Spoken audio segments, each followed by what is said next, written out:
Hello students. आज के इस वीडियो में हम फर्स्ट ईयर का कंप्यूटर साइंस का खान का 3.1.1 एसएलओ जो है उसको देखेंगे। उसका टाइटल है describe the role of the CPU in computer system, यानी कंप्यूटर सिस्टम में सीपीयू का क्या किरदार है। हम सबको पता है कि जो सीपीयू है वो उसको हम ब्रेन ऑफ द कंप्यूटर भी कहते हैं या हार्ट ऑफ द कंप्यूटर भी कहते हैं, क्योंकि सारी की सारी रिस्पॉन्सिबिलिटीज़ जो हैं इसने ही परफॉर्म करनी होती हैं।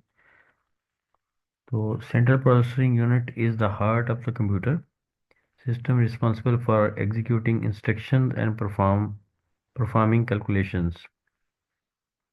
इंस्ट्रक्शन को परफॉर्म करता है और कैलकुलेशन को परफॉर्म करता है, यानी कैलकुलेट करता है चीज़ें that drive all over the components. और here is a detailed description of the role of the CPU in a computer system. सबसे पहले है execution of the instruction। तो इसका फंक्शन क्या है? The CPU execute a sequence of instruction from program stored in memory। Memory से fetch करता है और वन बाय वन जो है उसको एग्जीक्यूट करवाता है। पहले उसको डी कोड करता है, फिर उसको एग्जीक्यूट करवाता है। तो these instruction are the part of the software and tell the CPU what operations to perform. Next हमारे पास है इसका एग्जीक्यूशन ऑफ द इंस्ट्रक्शन का प्रोसेस क्या होता है। The CPU fetches instruction from memory, जैसे मैंने बताया, decode them decode them to determine what action is required. Decode का मतलब ये है कि वो अपने लिहाज से उसको देखता है कि इसके ऊपर क्या एक्शन, जैसे जैसे मिसाल के तौर पे एडिशन होना है, सब्ट्रैक्शन होनी है, मल्टीप्लिकेशन या डिवीजन होनी है अकॉर्डिंगली। तो and then execute the instruction. This cycle is known as the fetch decode execute cycle. उसके बाद अर्थमेटिक एंड लॉजिक ऑपरेशन जो हैं ये भी सीपीयू जो है इसकी रिस्पॉन्सिबिलिटी में से आते हैं। तो अर्थमेटिक ऑपरेशंस में the CPU perform arithmetic operations such as addition, subtraction, multiplication and division. This is typically handled by the arithmetic logic unit यानी ALU, a critical component of the CPU। तो ALU जो है इसमें एक arithmetic logic unit होता है जिसके जिससे गुजर के सारे जो है एडिशन, मल्टीप्लिकेशन और सब्ट्रैक्शन जो वगैरह जो है वो परफॉर्म होते हैं। लॉजिक ऑपरेशंस हैं जिसमें it also perform logical operations such as comparisons and logical tests। Comparison से मुराद ये है कि जिससे रिलेशनल ऑपरेटर्स वगैरह होती हैं, जैसे greater than, less than, not equal to, इस तरह के। और लॉजिकल टेस्ट में जब आप एक से ज़्यादा ऑपरेंड को आप टेस्ट करती हैं कि अगर ये कंडीशन भी ट्रू हो या ये कंडीशन भी ट्रू हो तो फिर क्या होगा। तो एंड और नॉट जो है वो यूज़ होते हैं, which are essential for decision making and control flow in program. उसके बाद कंट्रोल ऑफ द फ्लो जो है वो भी सीपीयू का फंक्शन है। कंट्रोल यूनिट जो है उसको फ्लो को कंट्रोल करता है। और the control unit of the CPU manages the data flow within the computer system. It directs the operations of the ALU, memory, and input-output devices. The CU interrupts instruction from memory and executes them by controlling the necessary hardware components। जो उसको ज़रूरी components चाहिए होते हैं उनके साथ भी वो इंटरेक्शन करता है और हार्डवेयर के साथ भी। तो नेक्स्ट हमारे पास coordination. The CPU coordinate the activities of the computers other components, ensuring that tasks are performed in the correct sequence and data is correctly processed and transferred। यानी जिस जिस कंपोनेंट को जो जो डाटा जाना होता है या उससे लेके आना है तो वो अकॉर्डिंगली जैसे ये सारा कुछ जो है स्मूथली काम कर रहा हो। उसके बाद इंटरेक्शन है इसकी मेमोरी से, डेटा ट्रांसफ़र जो है। The CPU interacts with the computer's memory RAM to read and write data. It retrieves instruction and data from memory, process them and then store the result back in memory.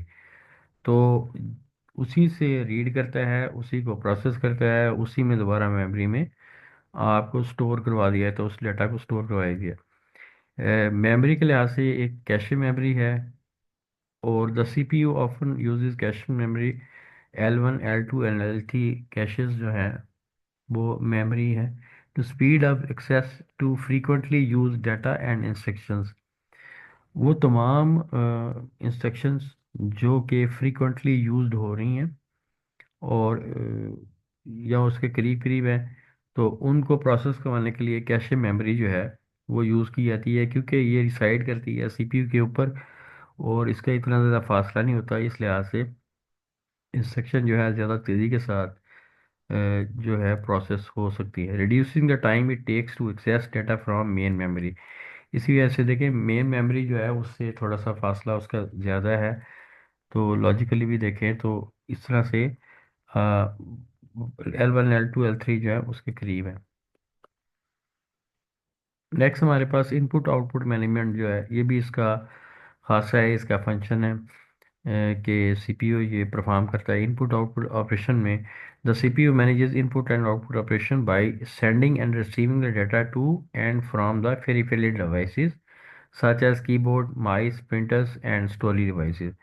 अच्छा, peripheral devices जो है ना वो ऐसी devices होती हैं जो कि अगर आप किसी कंप्यूटर के साथ अटैच करते हैं किसी सिस्टम के साथ, then it will enhance the capabilities and functionalities of the existing system.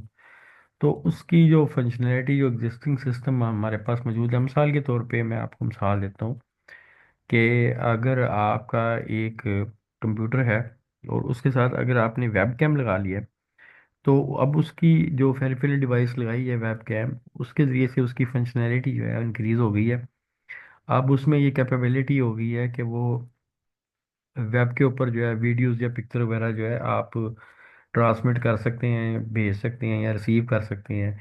ठीक है, वीडियो कॉन्फ्रेंस वगैरह कर सकते हैं।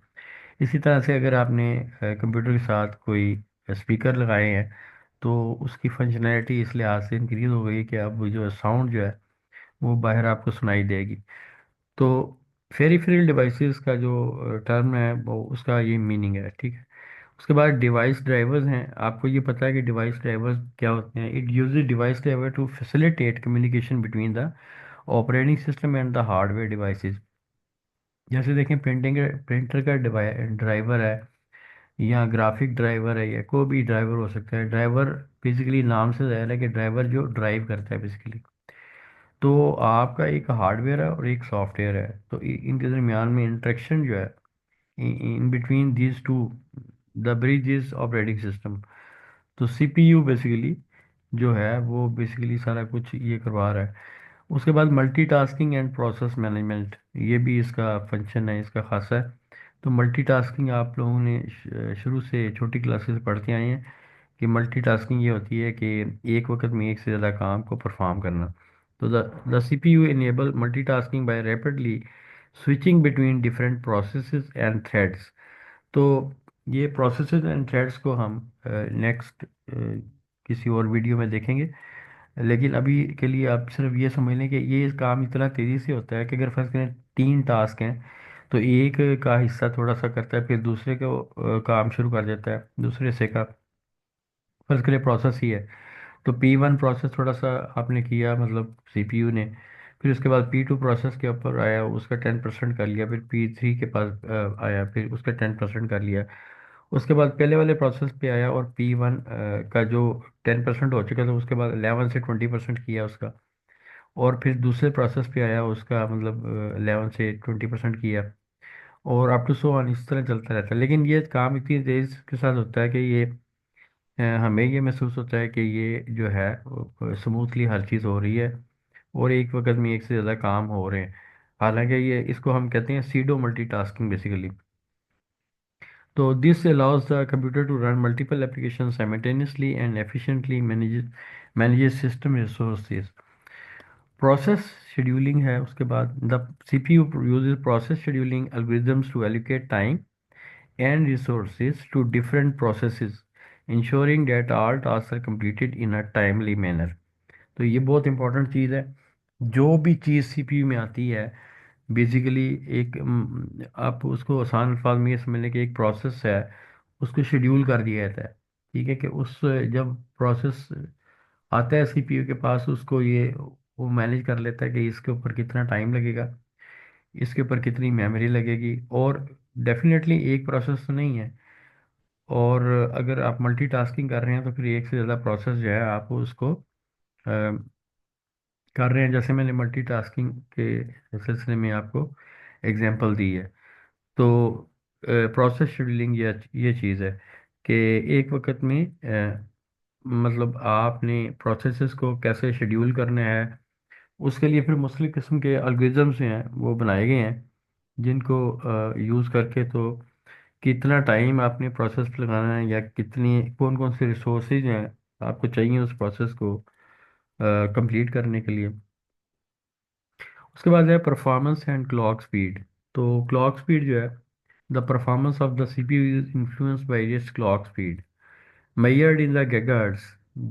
ठीक है, a higher clock speed generally means the CPU can execute more instructions per second। तो जितने आपकी क्लॉक स्पीड ज़्यादा होगी, गीगाहर्ट्ज़ ज़्यादा होंगे, आपके सीपीयू की नॉर्मली ज़्यादा स्पीड होगी, और वो ज़्यादा इंस्ट्रक्शन जो है पर सेकंड वो एग्जीक्यूट कर सकेगा। उसके बाद है कोर काउंट। ये यूज़ होती है टर्म के कितने कोर का है। तो modern CPU have multiple course allowing them to handle multiple tasks simultaneously। Each core can process its own set of instructions, improving overall system performance। तो इस लिहाज से इसके बहुत जितने कोर ज़्यादा होंगे उतनी मतलब काम भी ज़्यादा सीपीयू एट ए टाइम कर सकेगा और प्रोसेस कर सकेगा उनको। नेक्स्ट आप इसकी एक समरी देख लेते हैं कि जो हमने अभी स्टडी किया सारा कुछ। तो इंस्ट्रक्शन एग्जीक्यूशन है, execute programme instruction and performance perform calculations. उसके बाद अर्थमेटिक लॉजिक यूनिट हमने देखा था कि handle arithmetic and logic operations.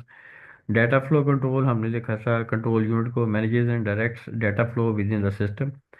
उसके बाद आपने देखा मेमोरी इंस्ट्रक्शन, यानी रैम से डाटा को उठाना, उसको प्रोसेस करना, उसको पहले डी कोड करना, फिर प्रोसेस करना, और उसको दोबारा मेमोरी में लेके जाना। Reads and write data to from memory uses cache for speed. उसके बाद इनपुट आउटपुट ऑपरेशन के साथ भी इसका इंटरेक्शन है। Coordinate input and output operations with ferry devices. उसके बाद मल्टीटास्किंग हमने पढ़ा है कि support running multiple application and process simultaneously. Then last one is performance factors है, influence by clock speed and core count. तो ये सारी चीज़ें हम कवर कर चुके हैं। मैं उम्मीद करता हूँ कि ये एसओएलएच भी आपको सही तरह से समझ आ गया होगा। Thank you very much.